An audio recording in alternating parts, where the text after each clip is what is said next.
Are we ready? Take two.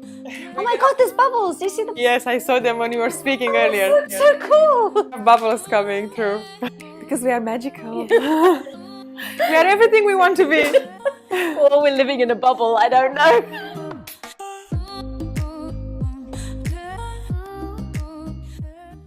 So first of all, I've never met a confidence coach. I have no idea how you'd even become one. So tell me a little bit about the background story, how you led to this path, really. I never knew I would end up being a confidence coach myself, especially because I was the shyest person I have ever met.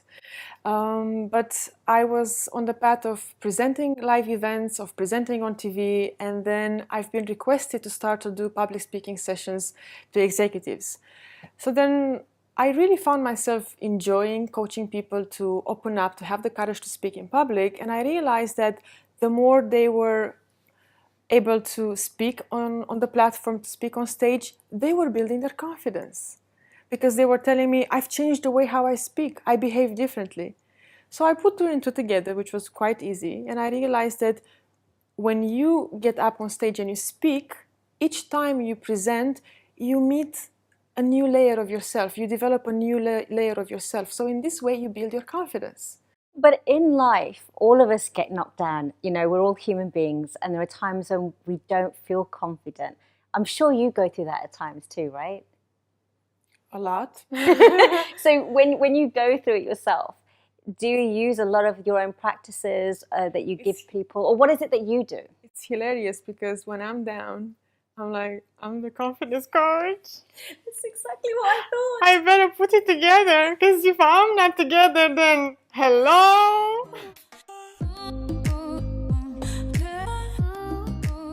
I constantly choose to be strong. I allow myself to do a good cry. I allow myself to speak about my negative emotions, to process them with my friends.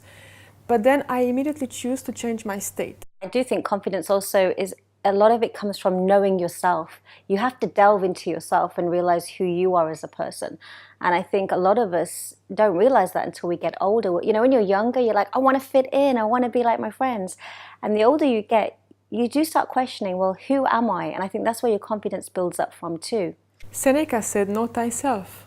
Yeah. And it's one of the principles in my public speaking workshops. I tell people the reason you are afraid, or you are doubting yourself, or you feel shame, or you feel that you might be judged by your audience is because you don't truly know yourself. That's why I became a confidence coach, because of the whole public speaking journey. So how do we get to know ourselves? Exactly, tell me. First of all, we have one major impediment, which is we live at a faster pace. Technology is taking over, the digital era is taking over, we have so much to learn and to keep up with the outside. And we are busy here. And when do we get time to look here, to process the emotions, to understand where we are, how much we have grown? So I always recommend retreats, I always recommend coaches. Feed yourself, feed your soul. That's exactly what Soul Travel is about. It's Feeding about your feeding the soul. soul. Because I feel like our direction is too much outside and not enough inside. And once you've built that within, then you can portray who you are as an individual outside, because you're here, like you, to offer your gifts through your life experiences. So I'm not here to be a confidence coach. I want to learn what I can from you and then use my gifts to give to through the media. I look at life as life is a big university and we are all students. So from that premise, I'm in my seat, learning my experiences, going through my events, and learning about life and learning about myself and unfolding the gifts that God decided to put in me, because everybody has a special gift.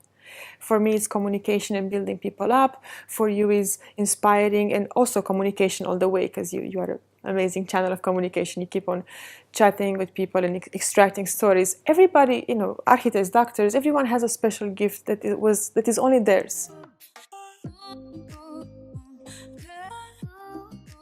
Sometimes there's a fine line, and I try and check myself as well on this and with other people. Is there a fine line between confidence and ego? Confidence is a feeling and a state, and is silent. And the ego is loud. You feel it. It's within. You're right about that, actually. You don't have to be loud and brash to be confident. Very silent, confident person. In the eyes. Yeah. It's in the mannerism. It's in your bones. Confidence is in your bones. Ego is craving for attention. True. And sometimes it's good to have a dance between the two. But the difference between confidence and ego is your awareness.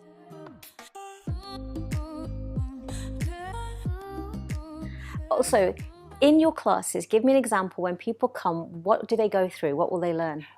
They learn about attuning their voice and their body language with their message. Some people have voices that don't fit their personalities.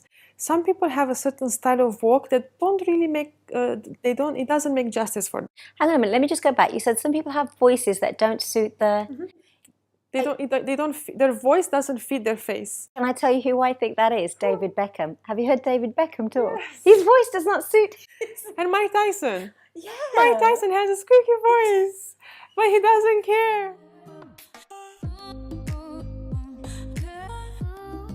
So how do you teach somebody to match their voice to their face? First of all, you have to create awareness, and it all starts with people. Actually, 90% of the people I've met and I've worked with, they hate the sound of their voices. They don't like their voice. So that's number one. Number two, we record them, and because we are in a format of a workshop, it's not like I'm giving them my opinion. I allow everybody to contribute. Yeah. And under that peer pressure, so to speak, people realize, yeah, I could change a few things, because we don't like to change. We are so comfortable with who we have become. I know you know a lot. Oh my goodness. I know you know Evolving is the hardest thing for me to do. In my head, I think I'm still 21, but when I check myself, I don't know what happened between those years. Let me tell you, this fringe is definitely helping you with 21. I already gave you that compliment off camera. Stay 21, because it's so important to stay young at heart and physically. So people don't really like to change, but then because there are much more people in the room, they say, okay, so I show them techniques of how to breathe, of how to speak from different parts of their body, and slowly change their tonality, their melody. There are, it's quite technical to mention now. So they have the awareness of how they sound. I show them how they could speak, and they start to change, and they say, yeah, this makes much more sense. What about the posture when they stand? That must be a big thing as well. Posture is everything in speaking and in confidence, because we experience the world through our physical body and through our other senses, visual, olfactive, and so on and forth.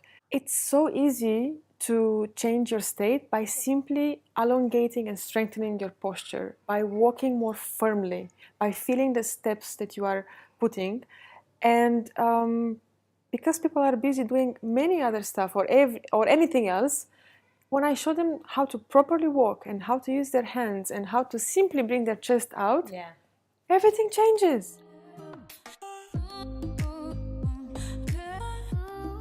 Selfishness. In order to become truly confident, you have to deliberately be selfish. Being selfish is having a very good relationship with the word no. Yeah. No is a massive, it's 2 letters, but it's a big thing to say. Always learn to have good boundaries. Nobody that I know has mastered to have good boundaries, and especially as women, because we are more giving and more emotional and we think ahead. But it's very important because when you say no, you say yes to yourself. I agree. And I think also, there's a saying where it says, when I'm saying no to you, I'm not offending you, I'm actually honoring myself. And I really like that. We're not told how to honor ourselves. And that's not being selfish, honoring yourself. It's taking care of yourself first and foremost, so you can take care of others as well. Okay, well, thank you so much for coming on today. I want to hug you because you're amazing. Being around people. Cut.